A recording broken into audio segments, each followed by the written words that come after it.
Hi అండి.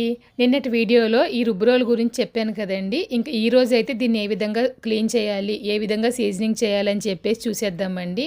ముందుగా అయితే వాటర్‌తో అయితే శుభ్రంగా కడిగేయాలనమాట. కడిగేసిన తర్వాత బొట్టయితే పెట్టానండి. పెట్టిన తర్వాత ఫస్ట్‌గా రుబ్బుతున్నాను కాబట్టి బియ్యం వచ్చి ఒక 2 గంటలు బాగా నానబెట్టానండి. రేషన్ రైస్ నానబెట్టి అవైతే వేసి బాగా మెత్తగా గ్రైండ్ చేయాలండి.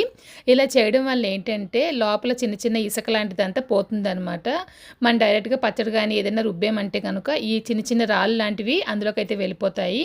ఇంక రుబ్బిందంతా తీసేసి పక్కకి మళ్ళీ ఒకసారి బాగా కడిగేసిన తర్వాత పక్కన పెట్టేసానండి. నాకైతే ఆల్ టైమ్ ఫేవరెట్ పచ్చడి ఏదన్నా ఉందంటే టమాటో పచ్చడి అనమాట. టమాటో పచ్చడి చేస్తున్నాను.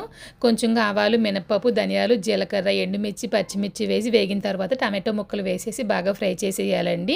చివరిలో కొంచెంగా కొత్తిమీర అయితే వేస్తాను. కొత్తిమీర లేదని చెప్పేసి వేయలేదనమాట. కొంచెంగా వెల్లుల్లి ఇంకా కొంచెంగా చింతపండు అయితే వేసానండి. వేసిన తర్వాత శుభ్రంగా అయితే రుబ్బేస్తున్నానండి. చాలా మెత్తగా అయితే నలుగుతుంది. ఇంకా ఈ రుబ్బురోలు అయితే మన పేజీలోనే అవైలబుల్గా ఉంది.